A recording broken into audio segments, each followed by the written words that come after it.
GST में inspector हूँ। GST inspector. हाँ, जब पढ़ रहे हैं ऐसा नहीं बुक सामने खुली हुई है, आपका दिमाग कहीं और चल रहा है, तो आपका इंटरनल मोटिवेशन बहुत स्ट्रांग होना चाहिए डिसिप्लिन के लिए। सर आपका नाम? नाम मेरा अखिलेश सिंह। ओके सर, आप कहाँ से हैं?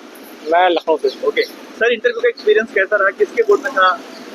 मेरा बोर्ड लेफ्टिनेंट जनरल राज शुक्ला सर का था। Okay sir. और एक्सपीरियंस अच्छा रहा काफ़ी, ओके मतलब बिकॉज वो it's more of a conversation, मतलब बहुत ही ज़्यादा ग्रिलिंग कुछ होता नहीं है। ओके तो आप मतलब बाहर निकलते हैं तो आपको बात करके अच्छा ही लगता है। Yes sir. बाकी मतलब क्वेश्चन जहाँ पे आपको नहीं आता तो आप आई डोंट नो बोलते ही हैं, बट ओवरऑल एक्सपीरियंस अच्छा था, मतलब काफ़ी कोई ग्रिलिंग नहीं था, सब बात आपकी सुन रहे थे अच्छे से, आपकी हेल्प कर रहे थे, अगर मतलब कुछ आप अटक रहे हैं तो उससे अच्छा एक्सपीरियंस था। सर यही मेरा क्वेश्चन है, उन कैंडिडेट को क्या सजेशन देंगे जिनका भी इंटरव्यू आने वाले समय में है, फरवरी मार्च अप्रैल तक इंटरव्यू है, बहुत सारे कैंडिडेट है और इंटरव्यू को लेकर के बहुत एंजाइटी उनके अंदर रहती है कि वहाँ कैसा एक्सपीरियंस होगा, कुछ आप शेयर करिए और कुछ उनको एडवाइस करिए कि वहाँ कैसे आपको रखना है। देखिए इंटरव्यू, मतलब मैंने पहले भी इंटरव्यू दिया 2 बार। Yes sir. तो मतलब मेरा ये है कि इंटरव्यू जो यूपीएससी का इंटरव्यू एक्चुअल इंटरव्यू होता है मॉक से काफी डिफरेंट होता है। Yes sir. मतलब मॉक्स में क्या होता है कि आपसे क्वेश्चन आंसर टाइप का होता है मॉक में। ओके।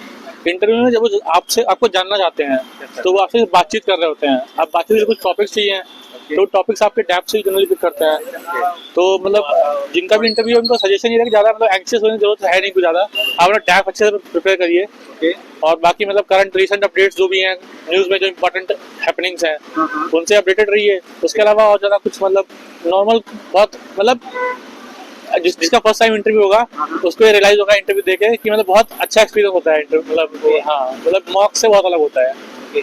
सर आप पर्सनली अगर कुछ क्वेश्चन रिकॉल कर सकें, ऑडियंस को बता सकें क्या क्वेश्चन आया था ताकि उनको एक मतलब मेंटल अपनी नहीं इंटरव्यू मतलब क्वेश्चंस तो मुझे काफी सारे याद हैं but they are depth specific, तो मतलब वो किसी और के लिए बहुत रेलिवेंट नहीं होंगे। जो कुछ रेलिवेंट क्वेश्चन है मैं बता देता हूँ, जैसे फॉर एग्जांपल क्योंकि मेरा ऑप्शनल पीएसआई आ रहा है तो जैसे कल ही ट्रम्प ने स्वॉर्न किया एज अ प्रेसिडेंट, तो ट्रम्प के बारे में मतलब पूछा गया था कि मतलब कि चाइना के साथ मीटिंग करने वाला है तो how would that impact India. उसके बाद रशिया चाइना की जो क्लोजर रिलेशनशिप है उससे इंडिया पे क्या इम्पैक्ट पड़ेगा, इंडिया चाइना से कैसे डील कर सकता है।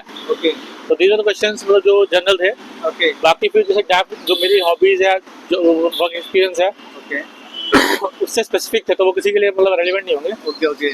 तो मतलब मोस्ट जनरल क्वेश्चन यही थे, जनरल क्वेश्चन, बाकी डेप्थ से थे। हाँ बाकी डेप्थ से थे। सर फिर एक क्वेश्चन और था कि लास्ट है कि जो फ्रेशर हैं जो यूपीएससी के अभी 2025 या 26 में अपियर होना चाहते हैं, कॉलेज गोइंग है या कॉलेज पास आउट हो गए हैं, जो अटेम्प्ट करना चाहते हैं उनको क्या सजेशन देंगे? वो फ्रेशर हैं अभी, सजेशन यही रहेगा कि 3 बार इंटरव्यू दे चुके हैं, आपका एक्सपीरियंस उनको बहुत काम आएगा।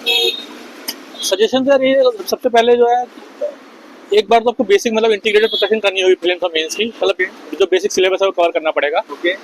उसके बाद क्या है फिर आपको एक बार आपने बेसिक सिलेबस कवर कर लिया उसके बाद आपको प्रीलिम्स और मेंस को सेपरेटली थोड़ा देखना पड़ेगा। जैसे प्रीलिम्स जो ऑब्जेक्टिव एग्जाम है, मेंस सब्जेक्टिव है, तो प्रीलिम्स में आपको दोनों जगह पे प्रीवियस ईयर क्वेश्चन का बहुत इंपॉर्टेंट रोल है। क्योंकि होता क्या है कि अदरवाइज आप क्योंकि प्रीलिम्स में फॉर एग्जांपल पढ़ने के लिए दुनिया भर की चीजें हैं, कोई सिलेबस डिफाइंड नहीं है मेंस की तरह। मेंस में सिलेबस डिफाइंड है, प्रीलिम्स में ऐसा नहीं है, मतलब बहुत जनरल चीजें हैं। बिल्कुल। तो प्रीवियस ईयर क्वेश्चन जो सबसे इंपॉर्टेंट है, मतलब उससे आपको एक वो मिलता है कि मुझे कितने एक्सटेंट तक पढ़ना है, कहाँ तक जाना है। आप मतलब भटकते नहीं रहेंगे, अदरवाइज आप रैंडम चीजें पढ़ते हैं जो रेलिवेंट नहीं है एग्जाम के लिए। तो प्रीलिम्स क्योंकि मेरा प्रीलिम्स मतलब हर बार अच्छे मार्जिन से निकला है, तो प्रीलिम्स में मतलब मैं यही बोलूँगा प्रीवियस ईयर क्वेश्चन बहुत अच्छे से कीजिए और मतलब उसको एनालाइज कीजिए। फॉर एग्जाम्पल अगर ऑप्शन में कुछ पूछा, गलत ऑप्शन भी था कोई तो वो गलत क्यों था, उसका सही आंसर क्या था, मतलब उस तरीके से आप अच्छे से पिछले 15 साल के पेपर कीजिए। मतलब वो प्रीलिम्स के लिए आफ्टर मतलब बेसिक आपने सिलेबस कवर कर लिया उसके बाद प्रीवियस क्वेश्चन से ज़्यादा हेल्पफुल कुछ नहीं होगा। और कोशिश कीजिए ज़्यादा टेस्ट देने की। क्योंकि टेस्ट से क्या होता है, मतलब मेरा पर्सनल एक्सपीरियंस ये है कि आप बुक अगर 5 बार पढ़ लें तब भी आपसे गलती हो सकती है, लेकिन टेस्ट में जो आपने गलती एक बार कर दी है तो आप दोबारा एग्जाम में रिपीट नहीं करेंगे क्योंकि आपको लॉन्ग टर्म मेमोरी में स्टोर हो जाता है वो गलती। तो मतलब इसीलिए टेस्ट भी दीजिए, मतलब एटलीस्ट फर्स्ट टाइम दे रहे हैं उनको एटलीस्ट मतलब 20-25 फुल लेंथ टेस्ट देने चाहिए आइडियली मेरे अकॉर्डिंग। मतलब बाकी जो कंफर्टेबल है वो तो अपना मतलब कर ही लेते हैं। सर आपने कितनी बार प्रीलिम्स क्वालीफाई किया है? हर बार किया है 6 बार। हाँ वाह सर, तो सर ये बहुत बड़ा लेसन हो सकता है उनके लिए जो अपकमिंग एग्जाम देना चाहते हैं। हाँ मतलब प्रीलिम्स में मतलब प्रीवियस क्वेश्चन आपके लिए बाइबल है।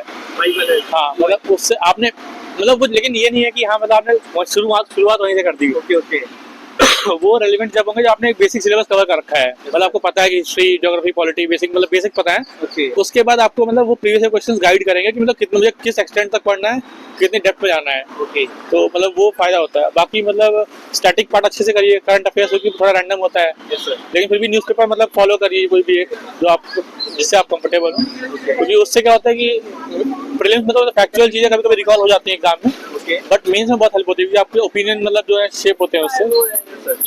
और मेंस मतलब प्रीलिम्स के बाद फिर मेंस के लिए तो मतलब ये कि सिलेबस और प्रीवियस क्वेश्चंस ओके दो चीज़ें आपके लिए सबसे इंपॉर्टेंट है। ओके मतलब उसके अलावा क्योंकि मेंस में बहुत ही डिटेल सिलेबस है, ओके तो अगर आप सिलेबस को बहुत अच्छे से एनालाइज करें Yes. और साथ में पुराने क्वेश्चंस देख लें Okay. कि मतलब इस टॉपिक से किस टाइप क्वेश्चंस आए हैं, या तो क्योंकि question directly word to word तो रिपीट नहीं होता, बट थीमेटिक रिपीटेशन बहुत होता है। मतलब सेम थीम पे क्वेश्चन आएगा, ई गवर्नेंस का क्वेश्चन आया तो वो 4 साल आया ही जा रहा है, Yes, sir. नेचर चेंज हो रहा है। तो आपको मतलब मेंस में ये है कि आप सिलेबस और प्रीवियस क्वेश्चन सबसे इंपॉर्टेंट है, ओके और प्रीलिम्स में मतलब बेसिक सिलेबस कवर करने के बाद प्रीवियस क्वेश्चन। सर एक लास्ट क्वेश्चन है, डिस्ट्रैक्शन को लेके क्या बोलेंगे? क्योंकि बहुत सारे स्टूडेंट अपना कंसंट्रेशन नहीं कर पाते, फोकस, उनको क्या आप सजेशन देंगे कि वो कैसे डिस्ट्रैक्शन को अवॉइड करें? सोशल नेटवर्किंग साइट है, अदर काइंड ऑफ ये मतलब थोड़ा मेरे लिए मुश्किल होगा बता पाना, क्योंकि मैं सोशल नेटवर्किंग साइट में बहुत पहले छोड़ दिया था। ओके सर तो मतलब वो अब क्या है कि जैसे वो डिस्ट्रैक्शन है, बहुत बड़ा है, वो मानता हूँ यस मैं। सर आप मतलब वो लेकिन आपको खुद ही करना पड़ेगा उसमें, मतलब मेरे पास कोई इसका सोल्यूशन नहीं, because so I started using social media in college, मतलब कॉलेज में था मैं। ओके सर तो जब तक मतलब प्रिपरेशन में आया तब तक हम बोर हो चुके थे उससे, यस सर तो हम पहले ही छोड़ चुके थे उसको। ओके मतलब फेसबुक ये इंस्टाग्राम सब छोड़ चुके थे 19 में प्रिपरेशन में आए थे। अच्छा तो इसलिए मतलब मेरे लिए कोई था नहीं डिस्ट्रैक्शन ज़्यादा। फिर मेरे साथ दिक्कत ये भी थी, मैं लास्ट 3 ईयर से जॉब के साथ कर रहा था प्रिपरेशन। ओके सर अभी आप सर्विस में हैं? मैं मतलब ग्रुप भी सर्विस में हूँ, Okay. जीएसटी में इंस्पेक्टर हूँ। जीएसटी इंस्पेक्टर हाँ। ओके सर तो टाइम भी इतना नहीं होता कि आप डिस्ट्रैक्शन को उतना वो कर पाए ना जब जॉब कर रहे हैं। बिल्कुल बिल्कुल तो मतलब इसलिए मैं शायद उतना अच्छे से गाइड नहीं कर पाऊँ, क्योंकि मैं एक तो कभी यूज़ नहीं किया उतना, ओके सर और कभी मतलब अलग। लास्ट क्वेश्चन सर, डिसिप्लिन को कैसे आपने मेंटेन किया? क्योंकि आपने जॉब सर्विस साथ साथ प्रिपरेशन, आपने प्रीलिम्स क्वालिफाई किया, मेंस क्वालिफाई किया, इंटरव्यू तक पहुंचे सर। डिसिप्लिन का यार ये है कि आपको मतलब अगर आपको गोल क्लियर है ना कि आपको करना क्या है, मतलब क्यों चाहते हैं, आपका ऑब्जेक्टिव क्लियर है, तो आपको इंटरनल मतलब बाहर से आप मोटिवेशन को वीडियो देख लेंगे या कुछ भी देख लेंगे, वो 1-2 दिन के लिए रहेगा। यस सर अनलेस आप इंटरनली मोटिवेटेड है, आपका कोई स्ट्रॉन्ग डिजायर है, मतलब क्यों आप चाहते हैं वो करना, ओके तो आपका इंटरनल मोटिवेशन बहुत स्ट्रांग होना चाहिए डिसिप्लिन के लिए। फॉर एग्जांपल क्योंकि देखिए मतलब जैसे मेरे पास दिन के 6 घंटे होते थे, मतलब एटलीस्ट लास्ट 3 ईयर्स में तो यस पढ़ने के लिए। लोगों के पास 24 घंटे होते हैं, वो भी 8 से 9 घंटे ज़्यादा नहीं पढ़ता है कोई भी। बिल्कुल सर लेकिन ये है कि आप जो 8-9 घंटे पढ़ रहे हैं, 8 घंटे, वो आपके कितने प्रोडक्टिव है, फोकस कितना है आपका उसमें। तो वो बहुत फोकस्ड, मतलब ऐसा नहीं है कि जो मतलब मैं उसमें नहीं बिलीव करता कि आपको 14-15 घंटे पढ़ना होता है एग्जाम में, लेकिन आपको जो आप 6 से 8 घंटे जो पढ़ रहे हैं वो बहुत फोकस्ड होना चाहिए। मतलब आप उसमें आपका डिस्ट्रैक्शन, मतलब आप जब पढ़ रहे हैं ऐसा नहीं बुक सामने खुली हुई है, आपका दिमाग कहीं और चल रहा है, हाँ हाँ तो वो नहीं होना चाहिए। और मतलब डिसिप्लिन के लिए ये है कि वही आपका इंटरनल मोटिवेशन बहुत स्ट्रांग होना चाहिए, अदरवाइज मतलब जो डिस्ट्रैक्शन वो आपको डाइवर्ट करने के लिए बहुत ज़्यादा है। Okay thank you so much sir joining me. मैं आपको विश करता हूँ सर इस बार फाइनलिस्ट में नाम आए और आप प्रॉपर आईएएस के रूप में हमसे दोबारा इंटरव्यू दें। ओके भाई, ठीक है, थैंक यू।